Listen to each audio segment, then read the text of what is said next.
A family was in the Pediatric Intensive Care Unit with their 2-year-old who was having hundreds of seizures an hour. And what did they do?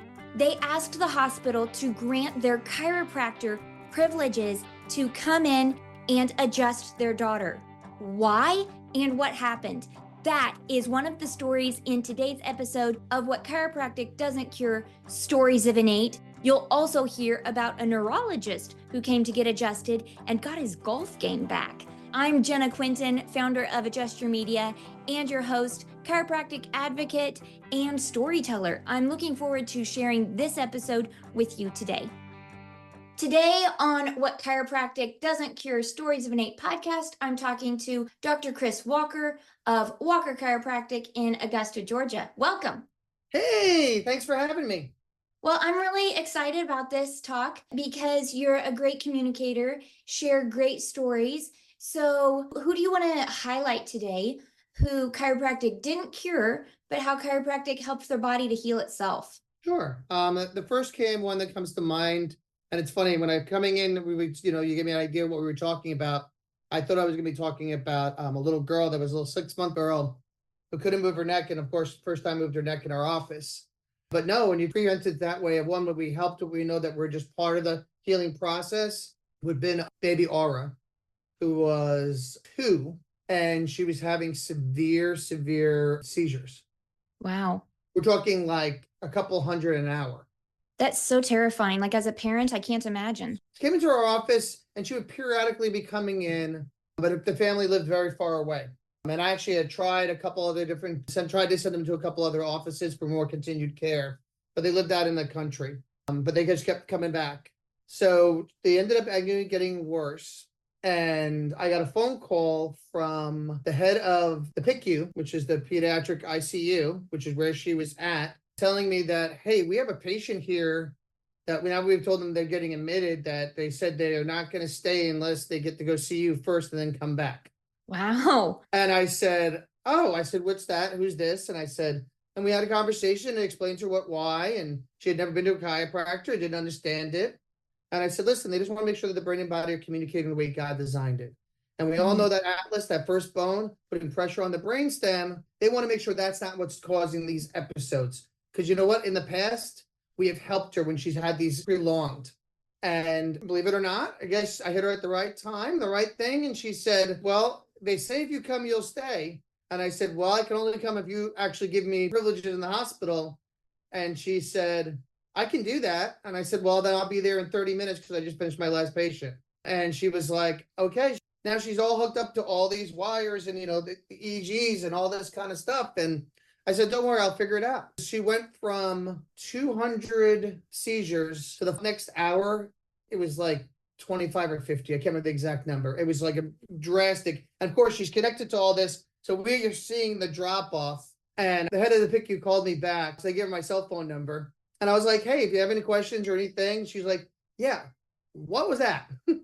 What did I just see on the scans? And I said, you saw pressure coming off of the brainstem because her atlas was not aligned correctly. So, of course, we continued to adjust her on a daily basis. I would drive down to the PICU. And, of course, each day she just got better and better and better. The last time the family still reaches out to me, it was about 7.5 years ago, because my child was still in the NICU. So I would literally go for our NICU, spend time with him. On the way home back from the NICU, I would stop at the PICU. Yeah, it was awesome. They now have moved away. They're up in North Carolina. Still get updates. They found a, lack of a better word, a homeopathic neuro guy that was very open. We found her a chiro that would keep her clear. And I think once since they moved away, they happened to be in town and they were like, you need to come see how good she's doing. And by the way, we need you to, get checked by you while we're here. But realize that we were just part of the process. She ended up having a whole team, and that she's not had to up to at least what I've heard, not had to have the surgeries that they wanted her to do. Yeah. Well, I love that you could explain chiropractic. Like, people ask, your elevator pitch, but that you could explain what you were doing in just 1.5 sentences based in anatomy for that hospital to understand and to grant you privileges, and that you could just... You notice I didn't use any big fancy words. I didn't speak the doctor talk. I was like, hey, it's really, really simple. Structure dictates function. That's Structure it. dictates And the function. structure Yeah. is often going to put pressure on the nervous system. That is it. And you know Yeah. what? Most of the time, the doctors that I take care of that come into our office, we take care of quite a few neurologists in our office and orthopedics and, and they refer to us all the time. And of course, they come and get their spines checked. I'll give you a perfect example of a conversation, keeping it simple. Yeah. I think younger doctors make the mistake more often. 20 years from me next month, I had a neurologist that came in, starting to lose use of his hands. And nothing, of course, using all of his knowledge and all of their tools wasn't getting any better, and thought he was going to have to end his career. Basically, we were like the last stop shop, right? And, I sit them down to go his report. We haven't watched a little video before I go in there. And, I come in the room and he goes, hey, like I'm a neurologist, because the video is very basic, but like it's got great visuals. It's got 3D visuals when we go over 2D x-ray. And I was like, yeah, but your stuff's not working. That's why you're here, right? So I look at the body differently than you do. And he looked at me, he goes, true. I go, so let's see if you feel any way after the next 5 minutes. Yeah. Of course, we break it down and keep it very, very simple. And I look at him and I go, so does that make sense? And he looks at me and he goes, yeah. Like I never looked at it that simple. So now 3.5 years later, he's still working full time, still serving his patients, refers quite a bit to us, of course. Yeah. And even got him, helped get him through cancer. And, he was just in the other day and he was going to play a members only golf tournament with his brother at a very prestigious club. And he looked at me and I looked at him and he goes, dude, I never thought I'd play golf again. I said, it's funny. You just read my mind. He goes, no. He's like, my whole quality of life, everything. And he's not like a touchy-feely guy. He leaned in and was like, give me a little quick man hug. Yeah. It was great. You're bridging the gap there between what people already know and then what they're experiencing. And I love the example of the golf game, because that feels like something tangible, but it also feels like something extra, Yeah. like not just getting rid of pain. Because if we just said, oh, we're going to get rid of your pain, like that's great, but I've got Tylenol too. Yeah.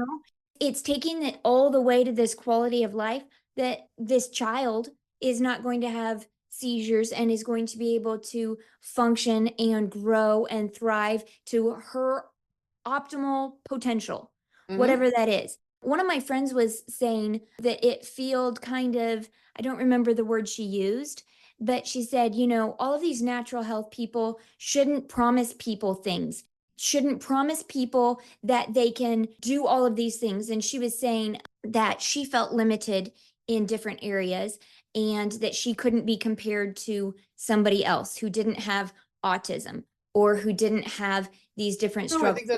I think that's very true. And I think I think it's like, I actually had a patient that we had a conversation with who just restarted with us last week. And, we were going over his x-rays. He'd been gone away for us. We treat him just like a brand new patient. We're like, oh, must not have got the message.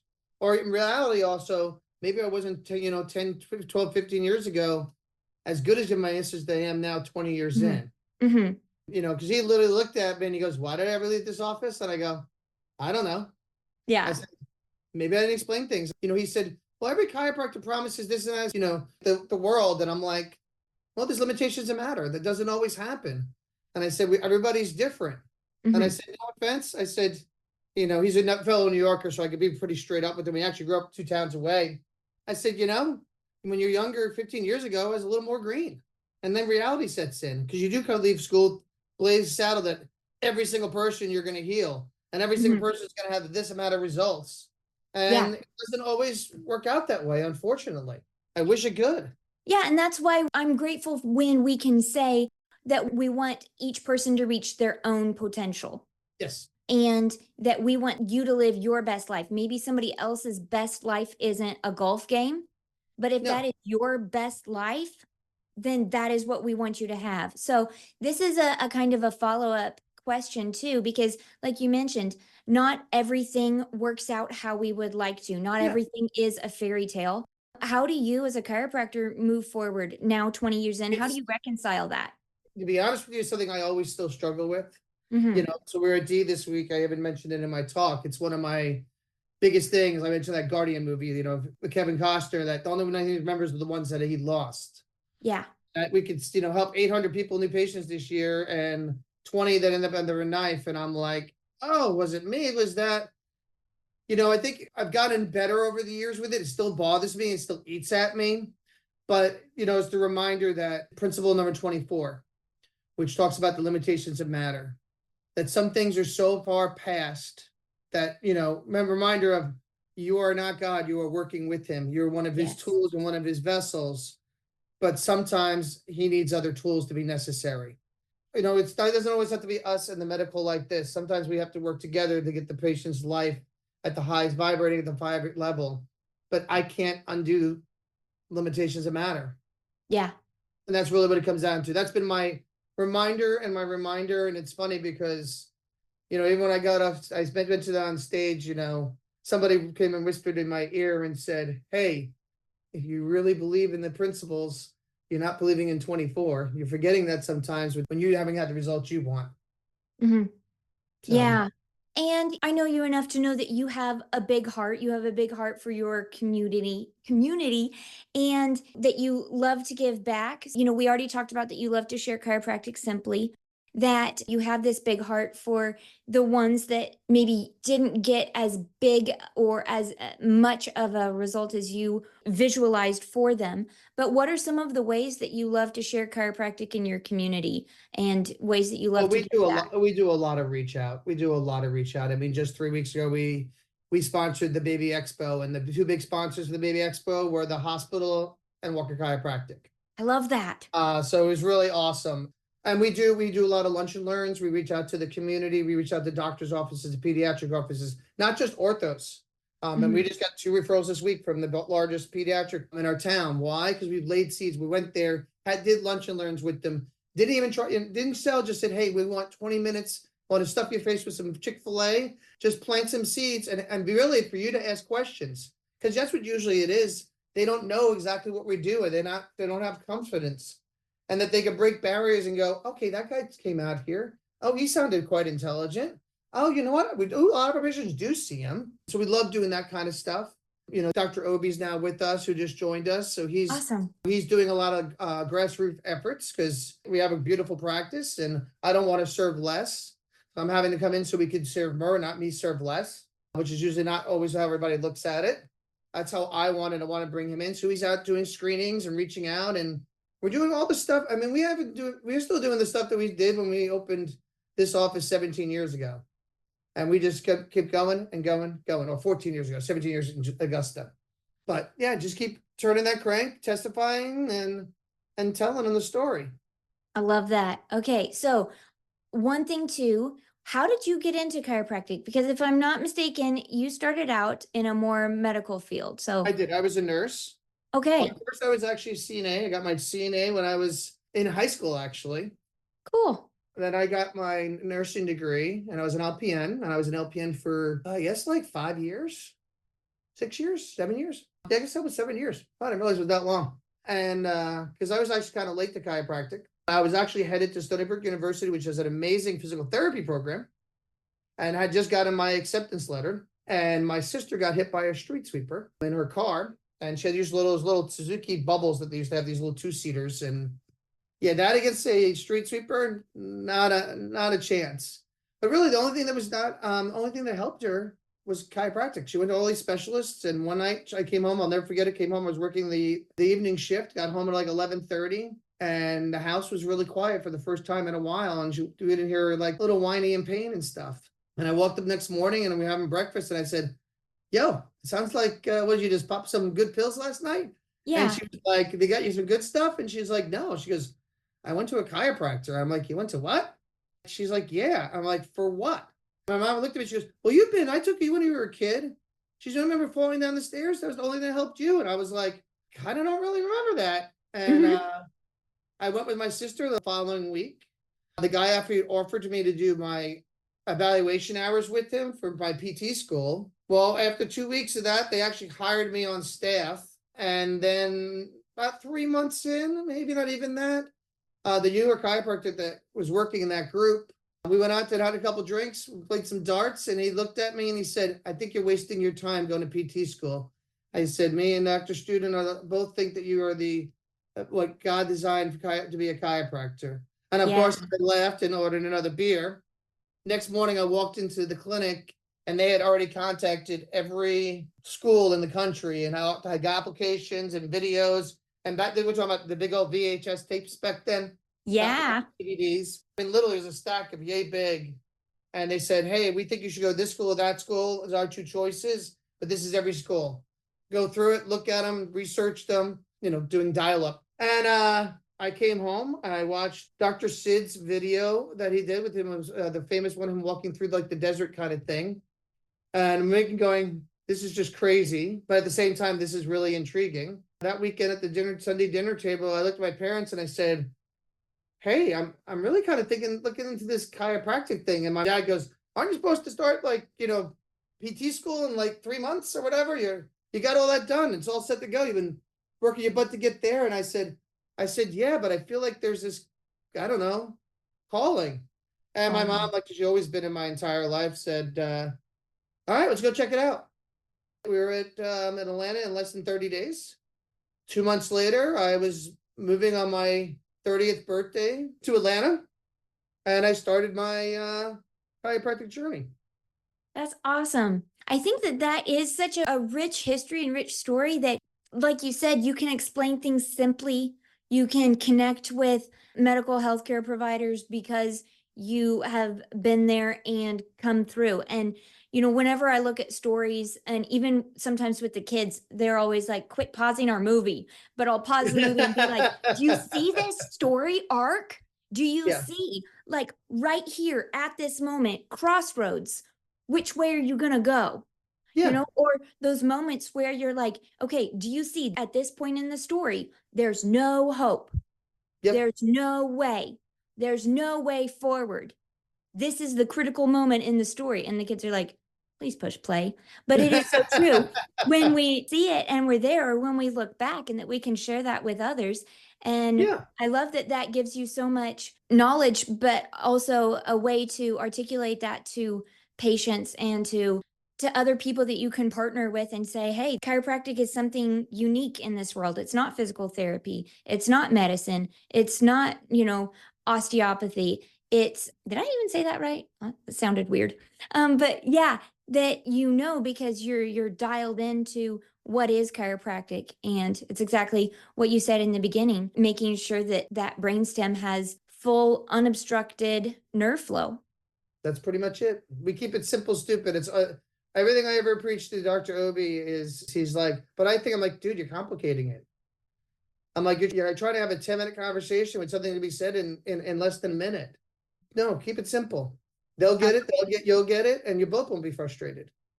Yeah, absolutely. So my last, and by the way, before you say your last thing, those little things you're doing with the kids, you're planting seeds. And they're at an age that they're not going to know and they're not going to see. But then you get towards like my son Carter, and we see how his reactions and go, oh, he was never listening to us, never listened to that. But then you see when he runs into hits a wall or something, a wall in his life, or something he's got to overcome. And you watch him look at you, go, you say something about him, look at you, go, hey, you told me if I don't try, I've already failed. And it's like, oh, I'll shut up now.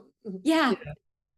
It is kind of like each conversation or each adjustment in that body's adaptability and the nervous system's ability to regulate and things, where it's like, maybe it isn't that one conversation, but maybe it's the accumulation of all of them. Maybe it isn't that one adjustment, but it's accumulation of all of them. Or just like, working out or eating good food or whatever. Exactly. It all adds up. So the last question really is, what do you wish that everyone knew about chiropractic, whether they're a chiropractor or whether they're just general population? What do you wish more people knew? I think the biggest thing is people and chiropractors of their own are limiting chiropractic. Not realizing the full potential of it. And also remembering that we have one job only, to make sure that the brain and body are communicating the way that God designed it, to remove that pressure and to get out of the way. Yeah.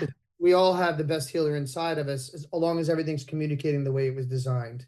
And that's what I would love to everybody knows that that's what really chiropractic is. And it's, you know what I always tell patients, it's the side effect of that is that your neck pain, your low back pain, whatever that you're coming in that brought you probably to our doorstep goes away.